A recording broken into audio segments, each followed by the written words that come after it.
Kung Fu Havoc number 2. This is part 2 of honoring the warriors of virtue. These are going to be mini. I'm actually going to do a full video eventually when the weather allows it. The weather is getting dark, so I got to make this video quick. It will be short and precise and hopefully to the point. And hopefully you guys will understand what I'm doing. I better probably share that before I go any further. I'm sharing it on Instagram, and they're going to have to come here to see the other video. Instagram? Alright, look. Okay. So, that being said, alright. So, this is a hula hoop. It's simulating the ring technique used in the Warriors of Virtue. Alright, so I'm going to give you the do's, don'ts, and what you can and can't use, and the difference between Kung Fu and Karate while using this instrument. Alright? The reason why I have to make this so fast is because I'm going to have to do another video about this eventually, but the weather is looking funky and I don't want to lose this laptop that I'm filming on right now. Alright, so, bona fide points from the other video that I made was, with Karate, boom, lock, pull, and the leg furthest away. With Kung Fu, boom, boom, boom, leg closest to you. The reason why I chose to use Karate and Kung Fu for this is for the simple fact that most martial arts begin with Kung Fu and some Karate experts change it up. Well, I started in Karate and went to Kung Fu because to me, Kung Fu is better. That's just my personal opinion. You don't have to accept it. You don't have to like it. That's just the simple fact that Kung Fu is more direct versus Karate is about power. Alright, there's really subtle differences, except for here's the thing. With Kung Fu, you should be able to generate enough power at a small striking distance. With Karate, they tend to not generate enough power with a small striking distance, which is why it has to be eccentrically large. So that's why I did the two same knees, just different, the knee technique rather, just different knees and different means to an end. Alright, so again for Kung Fu, refresh your listening, boom, boom, boom, knee is closest. For Karate, boom, boom, boom, knee is furthest.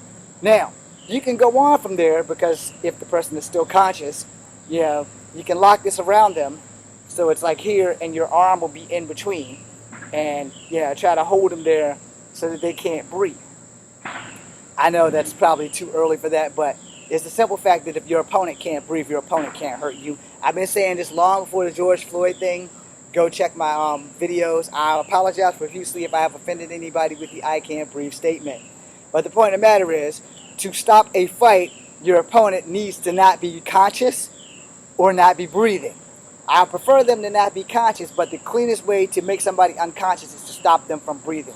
Hopefully that clarified up everything that I just said that pissed off people. So we're going to go snake. See the mouth open? So snake here, down here. So snake, open, strike, strike, block, block. Now when you strike, strike, and you block, for Kung Fu, boom, boom, boom. For Karate, boom, boom, boom. Alright? Now also that can count as Thai fighting, where you can throw your knee, because there's very few traditional Karate people who actually still even think about using knees.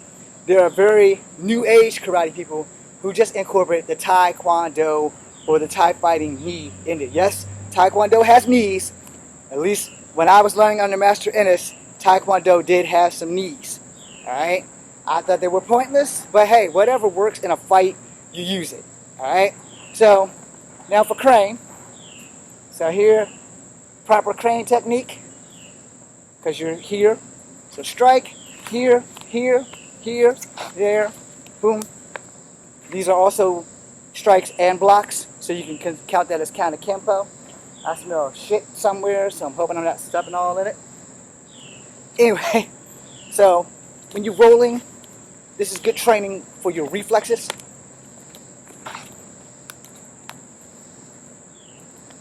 But you also got to be able to control this damn thing. There's a Wing Chun movie with a young lady playing Wing Chun using this very exact skill. Of course, if you can find a Wing Chun practitioner that can teach you this, good luck. This makes it so it's easier for you to practice close quarter combat blocks, because if you don't control this damn hula hoop, it's going to come back and do that. That's why I did that. Just to show you that it can come back and hit you dead in the face. And it hurts. It didn't hurt me because I know what the hell I'm doing. So, boom, boom. Now let's go into some essential blocks for attacks. So, as you know, Kung Fu, you always get to the outside, where Karate is counter. Alright? So for Karate, block, strike. Kung Fu, block and strike. You get the gist, because you want to be precise with Kung Fu. Now, when you're protecting with the ring, this is never going to happen in real life. Never. But if it does, you're either as unlucky as me, or you just happen to be the right place at the wrong time. Because that can happen. That happens to everybody. But for real life, you know, I'm not going to say for you to block when they're coming this way, for you to block and lock. It would be suggested in training that you block and you lock so you can drag. But 9 times out of 10, you get into a real fight, your blocks are going to be really, really short and simple. So they're throwing a punch, and your block is boom, and then you counter. Boom, and then you counter. Kick, same thing. Kick, same thing. Now, if you want to retaliate with something other than this ring, boom, boom, boom, boom, you know, you got this. I really got to break out of that habit of doing the boom, boom, boom, boom thing. Sorry, it's a really bad habit. So, for a snake, for some reason, I can't stop making that noise. So, over here for crane, multiple attack, sorry. But for crane, we'll go back to that. So, start, crane, strike, strike, strike, strike, strike, strike, strike, strike, strike, back to crane, change it up for snake, hand here, snake, so snake slithers, strike, strike, strike, block, block, strike, there, I switch to crane, because that's not part of the snake, snake, strike, strike, strike, strike, block, strike, block, block, block, strike. Now we're going to do multiple returns from strikes. Alright, again, I stress in real life, this snowball's chance of hell. You're ever going to do any of this shit? Literally, there's a snowball's chance in hell. Now, if you're going to make a movie, yeah. Which is why I tell you guys to go check out The Warriors of Virtue.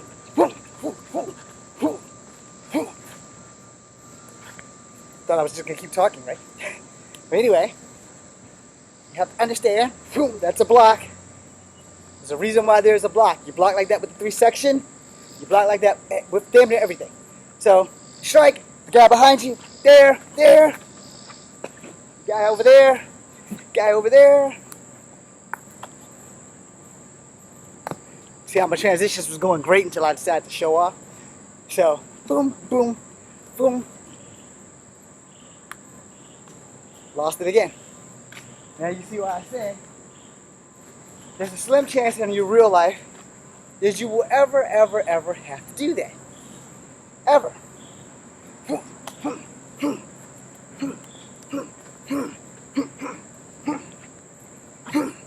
So.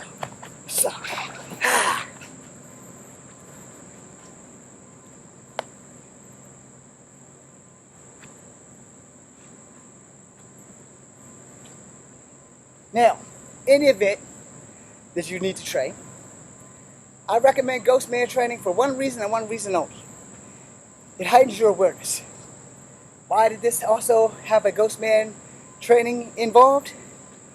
One, when you're practicing with weapons, you need to practice the Ghost Man training for the simple fact that your imagination is a great trainer. Whether you believe it or not, it's up to you, but your imagination is a great trainer.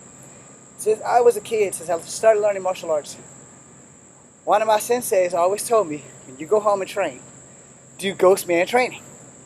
So I'm scratching my head, I'm like, what the fuck is that?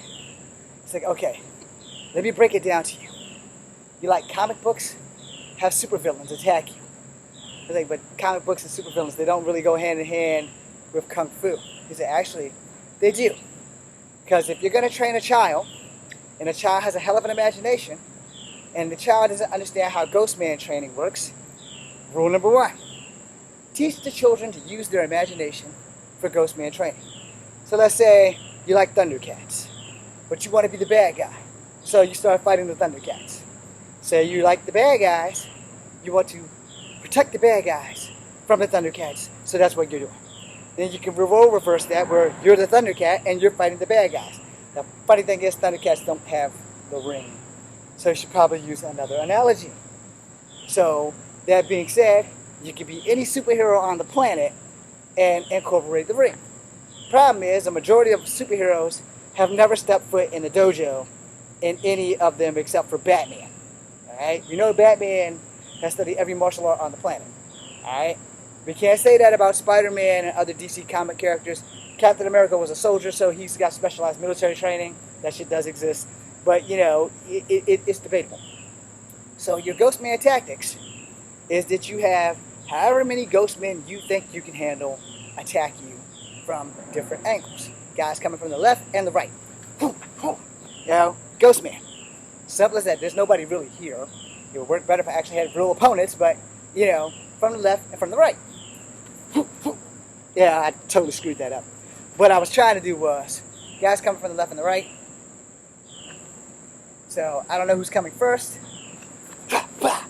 Alright, so right and then left. Captain America punch. It's not the Superman punch. Captain America did it first. Superman's already flying. You know? So you figure out what works in your Ghostman training. The moves that you are good at won't be a problem during your Ghostman training. The moves that you suck at, like so, you're going to have to work on best. So you work on your weak moves to make them strong. Your stronger moves will compensate. Worry not about that. So, wham, wham, boom. You know, that's the guy you missed. Because he ducked that first kick and got out of the way. This guy, you struck him. Boom, boom, boom, boom, boom.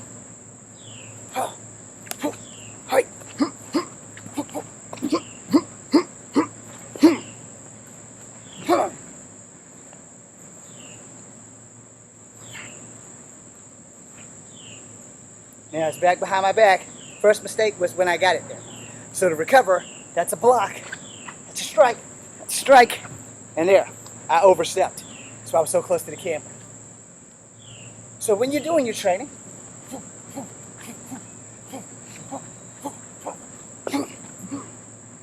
so your Ghostman tactics work like that.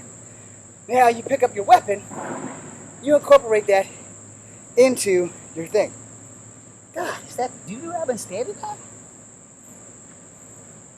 No, but I smell it. That being said, this is over. Thanks for watching. This is Kung Fu Havoc number 2. I'm going to shave my face now. Be seeing you.